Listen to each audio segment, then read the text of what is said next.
Bonjour à tous, j'espère que vous allez bien. On est aujourd'hui mardi 10 janvier et j'ouvre un nouveau vlog. J'espère que vous allez bien, que cette première semaine de janvier s'est bien passée la semaine dernière. Moi écoutez, c'était une semaine plutôt fatigante puisque j'avais l'anniversaire de mon fils à préparer et que là écoutez, ça va être un peu plus calme sur les semaines à venir. Les Noël est fini, les anniversaires sont finis, les fêtes sont finies, ça y est. J'ai toujours pas rangé mon sapin, il est toujours là, devant moi. Et bon, faudrait peut-être quand même que je range. Cette semaine, j'avais rangé toute la déco sur mon buffet puisque j'avais besoin de mettre la décoration pour l'anniversaire de Nono. Ça aurait été un peu chelou, Black Panther au-dessus de mon petit village en carton de maison. Mais voilà, je vais ranger le reste.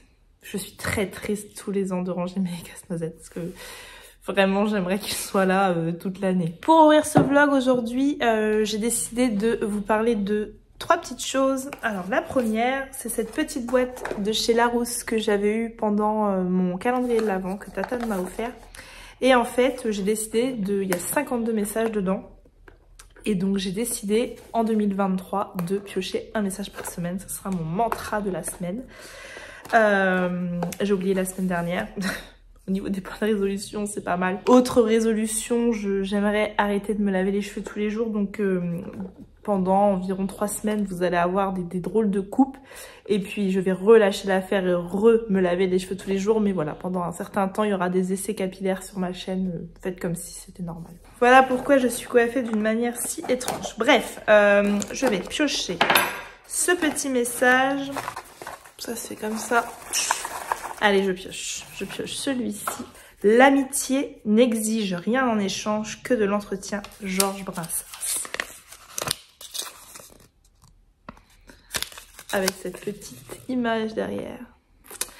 Et je suis tout à fait d'accord avec Georges Brassens. Hélas, ce n'est pas toujours le cas.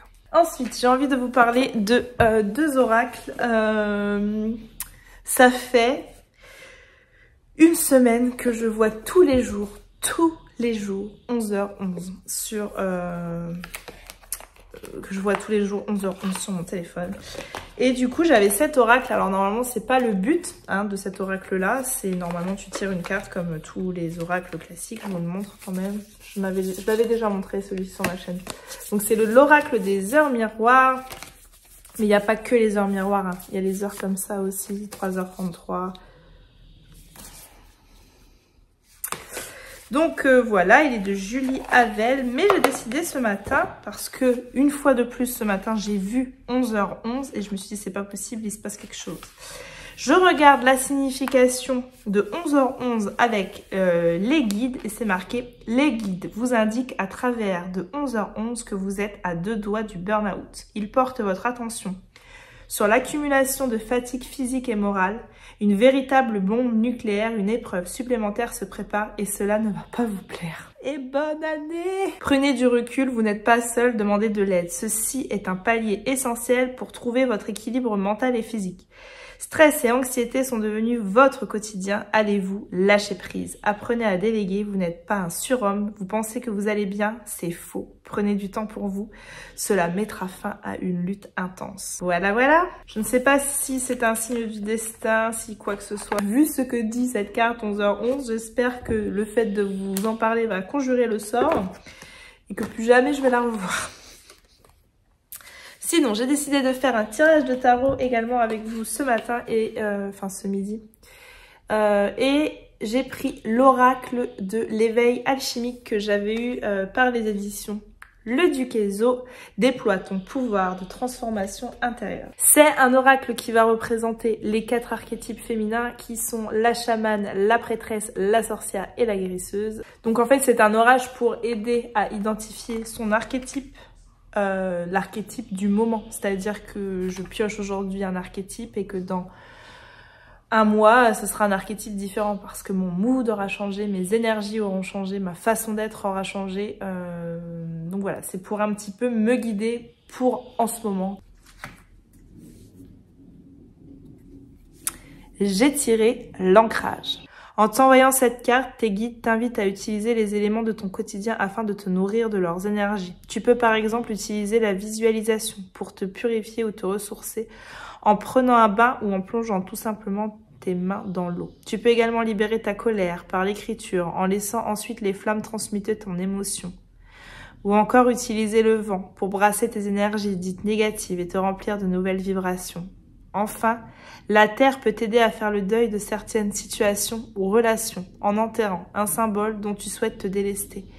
Mais elle peut également te permettre d'accueillir le renouveau en faisant pousser une plante, symbole de cette renaissance. Voilà pour l'oracle de l'éveil alchimique. Écoutez, je le trouve très joli cet oracle.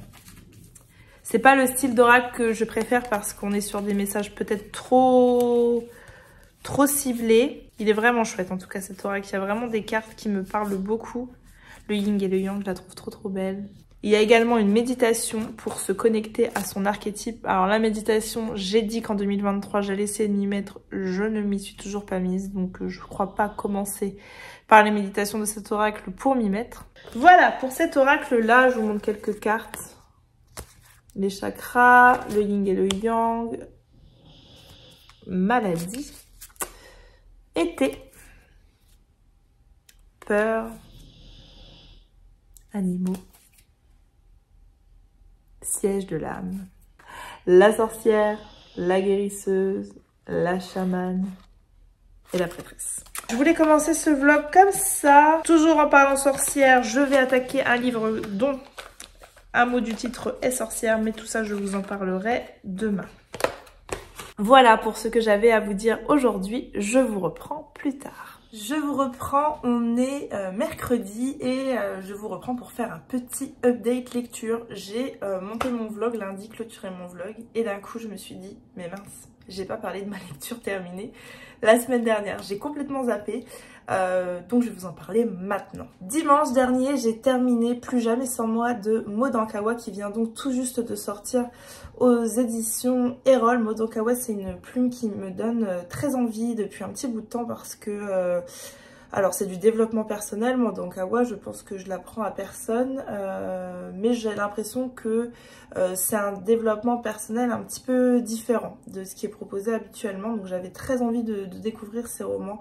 Respire et Kilomètre Zéro sont tous les deux dans ma wishlist et voilà, j'avais très envie de découvrir cette plume depuis un bout de temps. Donc quand les éditions Erol m'ont proposé de découvrir celui-ci, j'ai dit ok tout de suite. Dans celui-ci, on va suivre une jeune femme qui s'appelle Constance, qui approche la quarantaine et qui a une carrière d'avocat qu'elle mène plutôt bien, jusqu'au jour où elle en a un petit peu marre de son poste actuel et qu'elle décide de postuler dans une autre société et elle va être acceptée.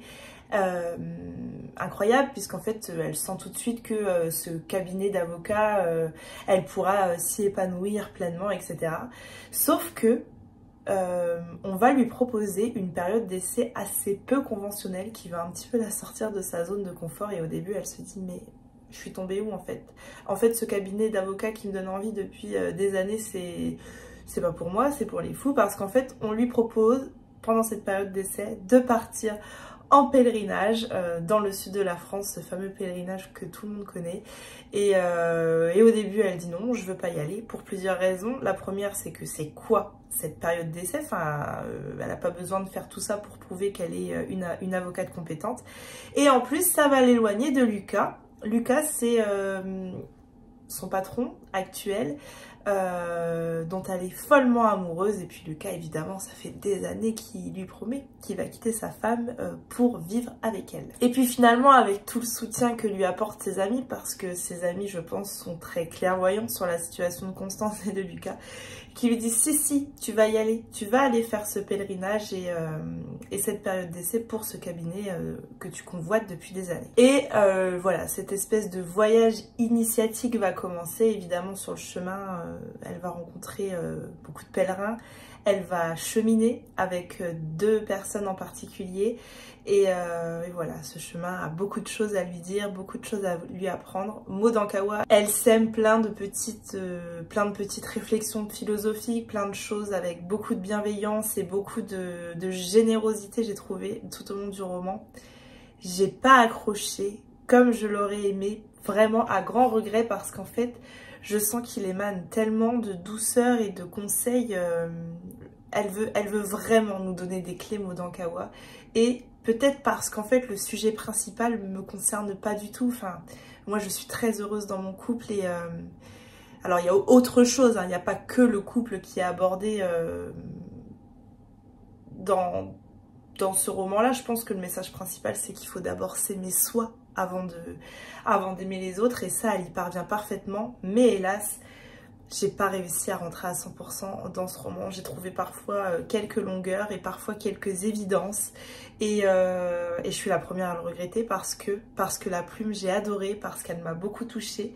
Et voilà, Respire et Kilomètre Zéro, dont je vous parle un tout petit peu plus tôt, reste dans ma wishlist parce que je sens qu'elle a énormément de choses à m'apporter, Maud Ankawa, dans sa manière de faire. Peut-être que celui-ci, je sais pas s'il est trop développement personnel ou peut-être que les messages qu'elle apporte ne m'apportent rien à moi personnellement. Mais je suis intimement convaincue qu'il en aidera beaucoup et voilà. Vous voyez, quand je lis la 4e de Respire, je pense que le sujet me parlera plus.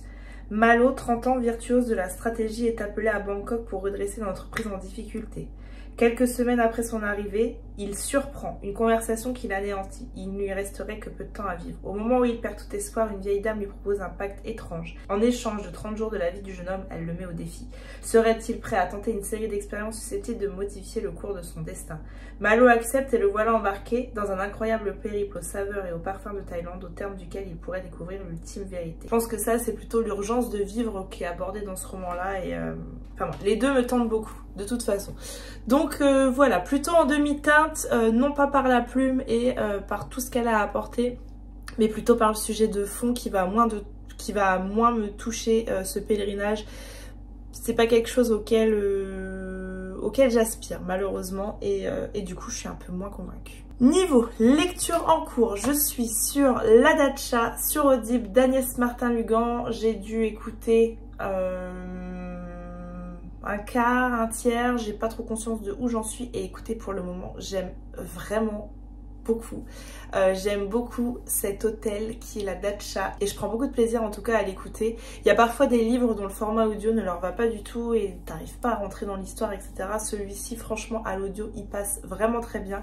La Datcha d'Agnès Martin-Lugan, je suis extrêmement bien. Et niveau écrit, j'ai attaqué hier soir Le Temps des sorcières qui est donc paru chez Hachette dans la catégorie Le Rayon Imaginaire. C'est une belle petite brique.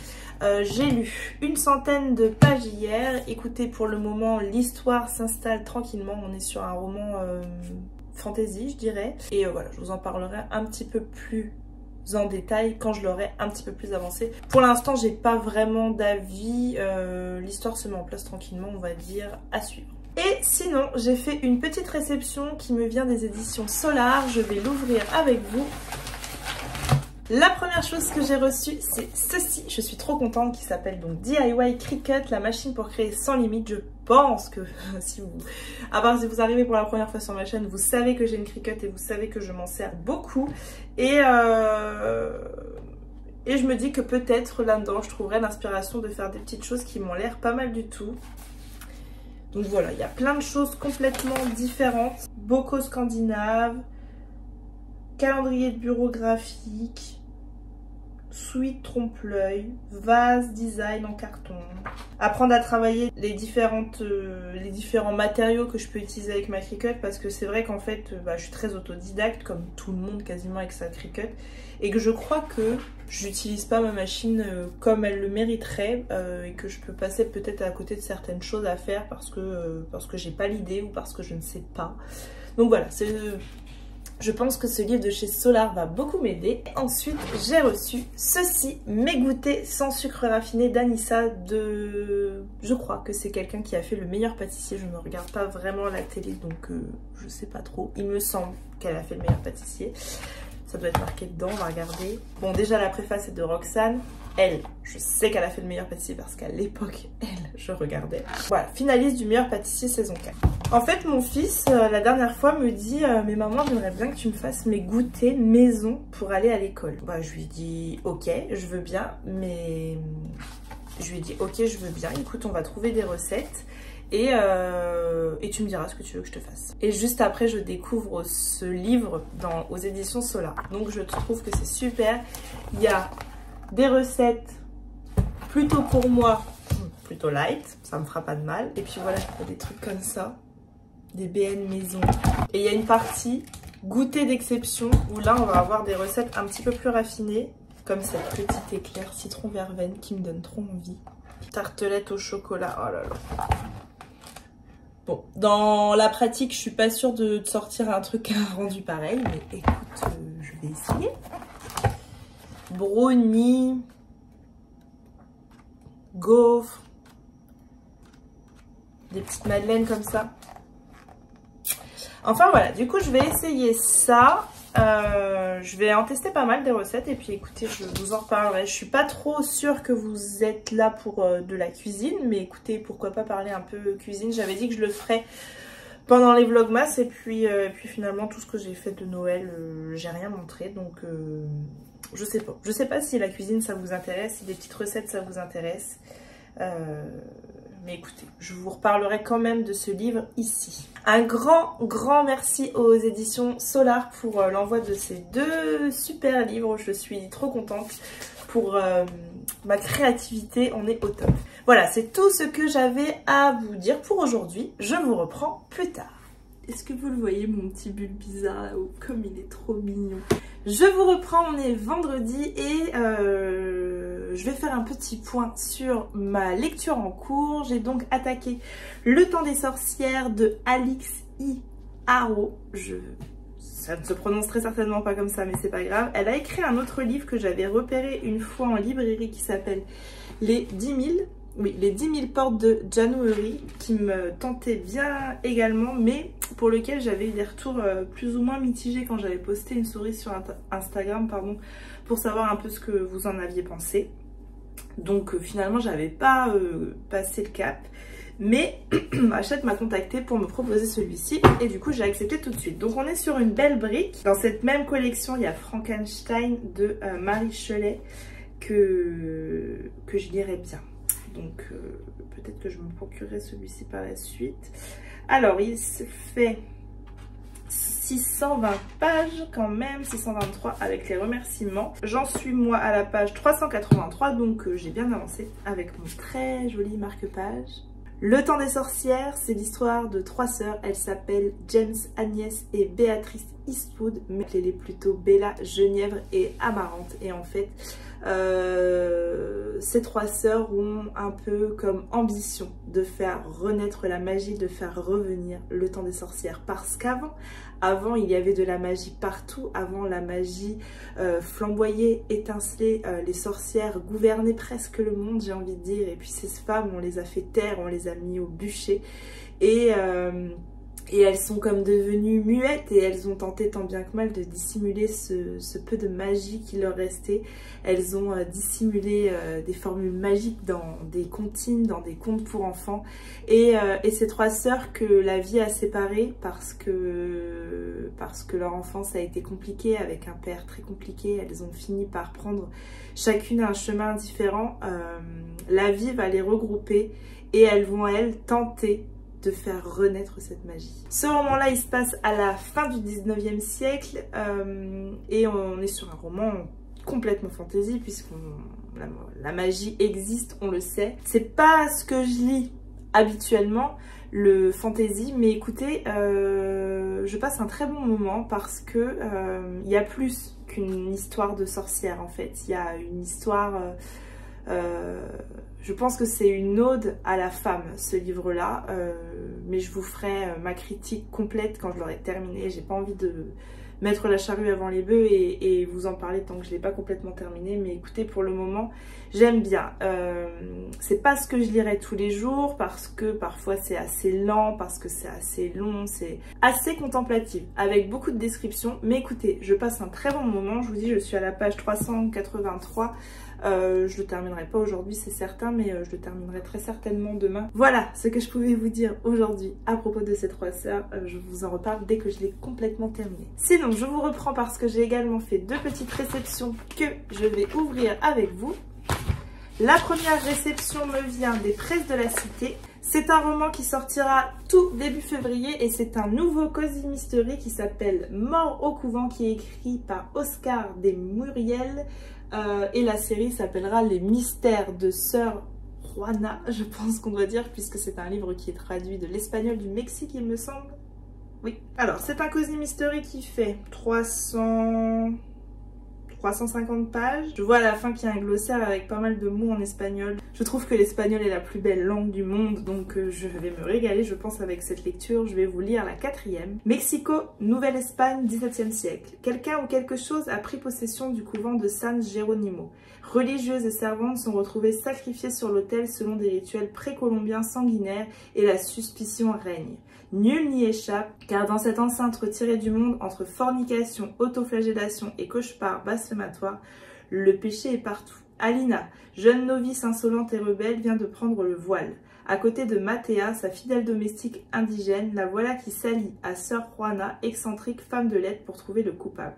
Entre prières, lecture, leçons de cuisine et chocolat chaud, le trio mène l'enquête. Mais dehors, l'Inquisition est déjà en chemin et compte bien couper le mal à la racine. Sur le petit document presse qui va avec, c'est marqué « Entre polar historique et Cozy Mystery, le premier volet d'une nouvelle série mettant en scène un trio d'enquêtrices originales, parmi lesquelles un personnage historique remarquable, Sœur Juana. Une femme hors du commun qui entra au couvent pour préserver sa liberté, une soif de connaissance inextinguible. Je connais pas ce mot, pardon. À une époque où le savoir était strictement réservé aux hommes. Élevée par une mère propriétaire terrienne et célibataire, la fillette précoce dévore de ses 3 ans tous les livres à sa portée. Elle apprend le latin, s'initie aux sciences, à la philosophie et à la théologie. Poétesse, elle devient d'abord dame de compagnie à la cour du Mexique, mais refusant le mariage, elle entre rapidement au couvent pour sauvegarder sa liberté et se consacrer à l'érudition et aux livres. On dit que peu de temps avant de mourir, elle vendit les 4000 ouvrages que recelait sa bibliothèque en faveur des pauvres. Sœur Juana. Voilà. Écoutez, je le lis le mois prochain, celui-ci, donc je vous en reparle. Enfin, je pense que c'est un Cozy Mystery qui risque de changer un peu. Donc pourquoi pas, je me suis dit quand j'ai vu ça. Et puis voilà, je le lis et je vous en reparle le mois prochain. Un grand merci aux Presses de la Cité pour l'envoi de ce roman. Et ensuite, j'ai reçu un livre qui me vient de Le Duc. Je pense que c'est un livre Charleston. J'attendais celui-là. Et j'ai reçu Memphis, rentrée littéraire d'hiver 2023, un hymne exalté aux femmes noires. Tara M. Stringfellow. Dans la chaleur étouffante de l'été 1995, après un énième débordement de colère de son père, Joanne North trouve refuge avec sa mère et sa jeune sœur dans la majestueuse maison qui a vu les femmes de sa famille grandir. Tapissée de lierre et de chèvrefeuilles, où nichent colibris, abeilles et papillons, ce verdoyant havre de paix semble raconter sa propre histoire. En poussant la gigantesque porte de bois, Joanne sait qu'elle va découvrir d'innombrables fantômes. Celui de son grand-père, lynché après être devenu le premier inspecteur noir de la ville. Celui de sa grand-mère qui, guidée par une rage incandescente, transforma son salon en un lieu de rassemblement du mouvement révolutionnaire noir de Memphis.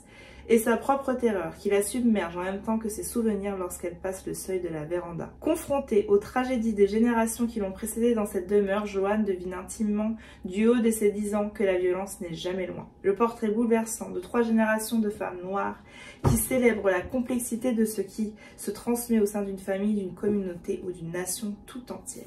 L'autrice... Je crois que c'est le roman de la rentrée littéraire de Charleston à côté duquel il ne faut pas passer. Enfin, c'est vraiment la sensation qu'il me donne. D'après quelques lectrices Charleston, il a l'air vraiment très bon. Donc, écoutez. Celui-ci, je le lis aussi en février, je crois. Attendez, je regarde. Non, je dois le lire en mars. Attendez. Ah non, je le lis en février, celui-ci.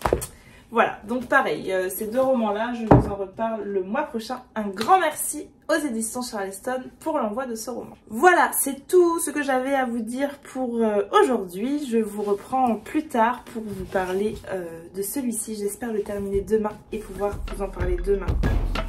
Je reprends plus tard.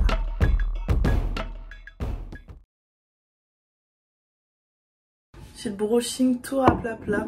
C'est le temps, il fait tellement moche. Une espèce de mini tempête, il fait froid, il pleut, il y a du vent, c'est horrible. Je vous reprends, on est lundi, je vous reprends pour vous reparler donc de ce roman dont je vous ai déjà parlé de l'histoire un petit peu plus tôt dans ce vlog, Le Temps des sorcières. Je l'ai terminé, alors je ne l'ai pas terminé samedi comme je l'aurais aimé. Samedi finalement la journée s'est pas du tout passée comme je le pensais. Mes garçons avaient une compétition de lutte qui devait durer très peu de temps et finalement on y a passé plus de 5 heures. Et puis après je devais aller chez mon cousin et puis donc du coup ça a reporté, on devait y aller en début d'après-midi, on y était en fin d'après-midi. Et puis Nono a décidé de s'ouvrir le menton samedi soir. Il était sur un espèce de cheval à roulette et au bout d'un moment, je l'entends tomber, pleurer, et je regarde et c'était tout ouvert là, donc on était aux urgences, j'avais peur qu'il y ait des points finalement. Non. On n'est pas passé loin du point, m'a dit l'infirmière, mais voilà, ils lui ont mis de la colle, enfin bref. Du coup, samedi soir, je suis rentrée à 11 h au lieu de 20 h initialement prévu, donc voilà, du coup j'ai pas du tout fini ma lecture samedi. Elle a fini de vous raconter sa vie, la dame. Je l'ai terminée finalement hier et j'ai beaucoup aimé. Mais c'est pas non plus un 5 étoiles ou un coup de cœur parce que j'ai quand même des petites choses à lui reprocher, mais l'histoire de fond, la forme, je l'aime beaucoup. C'est vraiment un livre féministe, c'est un livre, j'ai l'impression que c'est un peu une métaphore aux conditions de la femme et de ces femmes qu'on essaye de faire taire depuis des années et des années. Alors là, ce sont des vraies sorcières dans ce livre-là, qui ont des vrais pouvoirs, qui récitent des formules magiques, qui sont des vraies sorcières. Mais il y a plein d'autres sujets qui sont abordés en même temps, comme le droit de vote des femmes. Il y a plein de choses. Il est très riche, très dense. Je vous l'ai déjà dit, mais il fait 600 pages, plus de 600 pages je dirais. 630 pages à peu près. Et je le trouve vraiment très riche. Je le trouve parfois un peu long. Je n'ai pas l'habitude de lire du fantasy, donc parfois pour moi il a fallu vraiment que je rentre dans l'histoire, que je parvienne à me projeter, que je parvienne à comprendre ce que voulait me faire voir l'autrice, parce que bah voilà, on est sur du fantasy, donc il y a des tours qui apparaissent de nulle part, etc. Donc voilà, on va dire que c'est un 4 étoiles parce que c'est une histoire de sorcière, que j'adore ça. C'est une histoire de sorcière qu'on a brûlée au bûcher. Il en restait 3 et c'était les 3 dernières. Et finalement 3 sœurs vont peut-être parvenir à faire renaître le truc avec tout un tas d'autres femmes qui depuis des années taisent leur pouvoir, transmettent les formules à leurs enfants en les dissimulant dans des fables, en les dissimulant dans des histoires. Et je trouve qu'il y a aussi un vrai message de transmission en fait dans ce roman-là et sur l'importance en fait de transmettre les choses de génération en génération. Et du coup je passe un excellent moment. Je le trouve peut-être un peu long, mais c'est tout ce que je vais avoir à lui reprocher. Il y a tout un tas de choses qui se mélangent. Ça parle politique, c'est en même temps c'est mystique, ça parle d'un amour entre sœurs, ça parle il est intelligent ce roman, il est très riche, il a beaucoup de choses à nous dire. C'est pas une lecture facile pour moi, c'est une lecture qui m'a quand même demandé, qui m'a sorti de ma zone de confort et qui m'a demandé un peu de concentration. Mais vraiment j'ai aucun regret de l'avoir lu et d'avoir passé ce moment-là avec ces 3 sœurs. Et la fin, je savais pas trop à quoi m'attendre et je trouve que la fin est très bonne. Si vous aimez le fantasy et que vous êtes une féministe dans l'âme, je pense que c'est quelque chose qui devrait vous plaire. Est-ce qu'une histoire similaire s'est déjà vue dans ce genre? Je peux pas vous dire parce que je suis pas experte en la matière. Mais en tout cas pour moi, c'est une très bonne lecture. Sinon, j'ai fait une petite réception que je vais ouvrir avec vous. Je n'ai pas la moindre idée de ce que c'est. Clac, clac. je ne savais pas du tout que j'allais recevoir ça. Ça me vient des éditions du Rocher. Et il s'agit d'un graphique qui s'appelle Nazi Killer. Est-ce que vous voulez que je vous lise le titre en anglais? Vraiment, je vous assure que vous ne voulez pas. Alors, je n'étais pas du tout au courant que j'allais recevoir ça. J'aime beaucoup la Seconde Guerre mondiale, donc ça me va très bien. Et c'est de Améziane. L'arme secrète de Churchill, une histoire encore méconnue de la Seconde Guerre mondiale. Parution 15 février 2023. Bah écoutez, c'est cool. Je vous montre quelques planches. Et bah écoutez, je vais essayer de la lire avant qu'elle sorte pour pouvoir vous en parler avant. Voilà. Du coup, bah merci aux éditions du Rocher pour cet envoi surprise. Voilà, c'est tout ce que j'avais à vous dire pour aujourd'hui. Comme d'habitude, n'hésitez pas à prendre le temps de liker ou de commenter ce vlog. N'oubliez pas de vous abonner ou de partager votre instant de visionnage sur les réseaux sociaux. Moi, je vous reprends très bientôt. Je vous fais des bisous. Bye!